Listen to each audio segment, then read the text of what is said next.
So Bohemian Rhapsody is directed by Bryan and part directed by Dexter Fletcher and stars Rami Malek as the music legend himself, Freddie Mercury, and this movie details his life from his humble beginnings to how he formed Queen, building all the way up to that legendary Live Aid performance in 1985.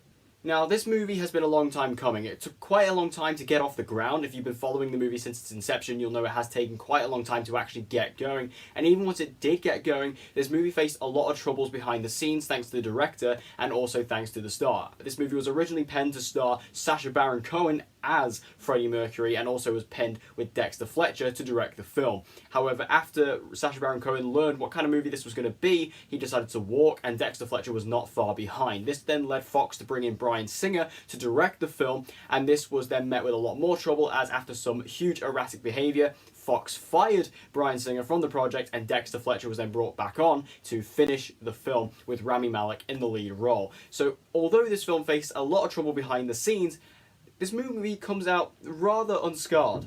Now, Rami Malek, who you'll mostly know as a TV actor and is excellent in Mr. Robot, he plays Freddie Mercury in this film, and this is a performance of a lifetime. And I was a bit unsure going into this. I wasn't quite sure how he was going to handle the lead role in a movie like this, considering how he's usually been a supporting role, and I'm sure we can all remember this brilliant scene from Need for Speed.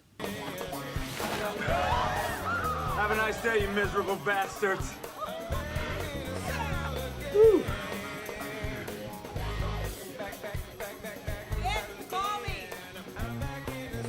So with that said, I wasn't quite sure how he was going to take to this, but like I said, this is a performance of a lifetime. He embodies everything Freddie Mercury, whether it's his voice, his look, his mannerisms, his swagger, everything about him screams Freddie Mercury, and he just owns this movie and pretty much does take the limelight off of everybody else. It's really hard not to watch him, especially in that end Live Aid performance. Just everything about him, the way he moves on stage, it's so eurythmic and it's so difficult not to focus on him. But I was so surprised with Rami Malek. Even though I knew he was a great actor, seeing him in this movie role, it's really turned him from a TV star into a movie star. Everybody in this movie does an amazing job, especially I have to mention Gwilym Lee as Brian May is on point. Like, not only he could be his identical twin, he looks so much like him, he sounds exactly the same, but also his performance is very nuanced, it's very real, and it just feels very impactful because all of the performances in this, especially from all the band members when they're working together,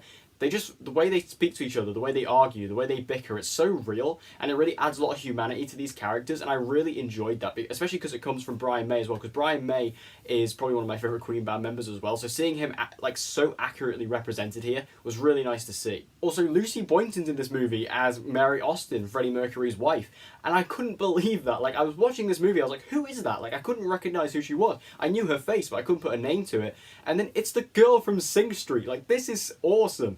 I've been waiting for another movie with this girl in it, and now she's here, and she does a wonderful job in this movie as well. If you loved her in Sing Street, you'll love her here. She's just so good in this film. The emotion's there, the impact is there, and everything about her is just pitch perfect.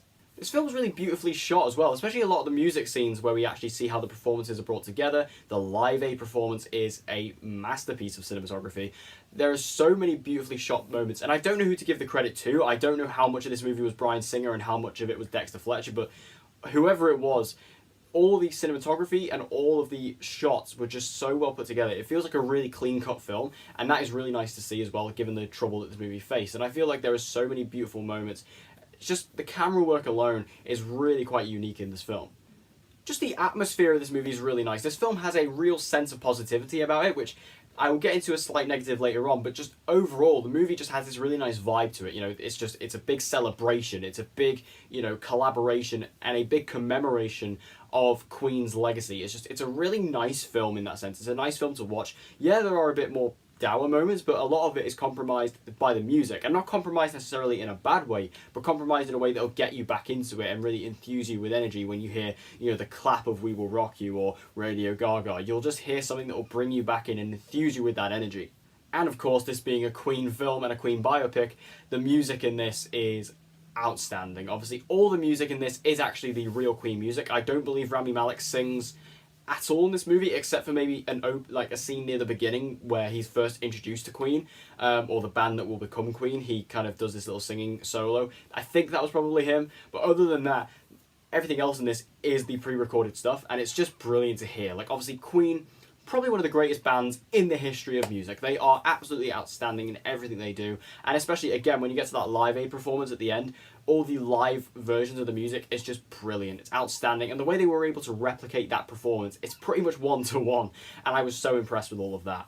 Now, I do have a couple of negatives for this film. One, I feel like some elements were a little bit rushed, especially the first act. Like, the first act is pretty much as soon as he meets the other band members and they kind of form Queen, the movie just kind of goes, right, let's get to the tour. Like, it doesn't really take much time to really show how they get there. Like, there's literally a cut that's 1 year later, and it says 1 year later, and I feel like this movie kind of skipped a lot. I feel like we could have focused a bit more on that. Maybe if the movie had a bit more time, it would have been able to focus on that time period, because, like I say, it feels really quick and really rushed that all these band members are just, like, have all this great chemistry all of a sudden, and it's just kind of like, yeah, I don't really buy that. I mean, congratulations to the actors who were able to pull that chemistry off, but it was just, in the sense, the movie didn't show how we got to that point. Also, like I said, this movie has a real sense of positivity about it, but because of that, this movie lacks a lot of depth. I feel like a lot of the characters don't have the time to be fleshed out. You don't really see it. Like, especially like the other band members like Bryan May and Roger Taylor and John Deacon, you hear about their wives and their kids, but you don't really see them that much, so you don't really get that much humanity added to them in that sense, in the family sense, in their background. And Freddie Mercury, although this film does deal with topics such as his sexuality and obviously, of course, his AIDS, you don't actually get as much emotion out of it as you probably think you would do in a biopic, which isn't necessarily a bad thing. I feel like this negative really kind of depends on what you're looking for in this movie. If you're looking for just a celebration of Queen, if you're looking for a really nice movie that's going to, make you listen to all this Queen music that you love, that's not really going to bother you. But if you're looking for something a bit more beneath the surface, this movie might leave you a bit disappointed, because you're going to have to deal with the fact that this movie is not going to show you that much. And I feel like part of that does come from the fact that Bryan May and Roger Taylor were both heavily involved in the production of this movie, and that's a problem that many biopics face when friends of or family of the person who the biopic is about is heavily involved in the movie, as they don't really like to detail the nitty-gritty stuff, as they like to keep the image and the reputation as intact as they possibly can. So I feel like that movie may have suffered from that just a little bit, but it's not too big of a distraction, and again, it depends on what you're looking for.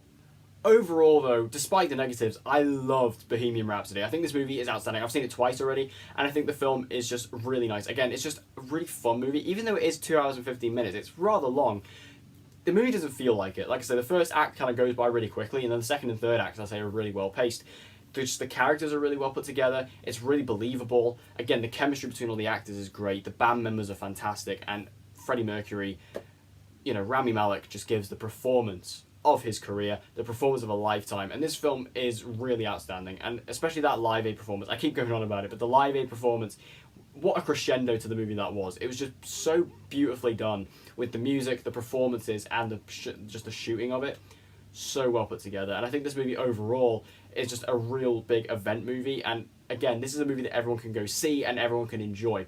In my very first screening for the movie, in the Live Aid performance, a lot of people were singing and clapping along, and that was actually something that would normally annoy me, but actually seeing the vibe that was around the room was really nice in that sense.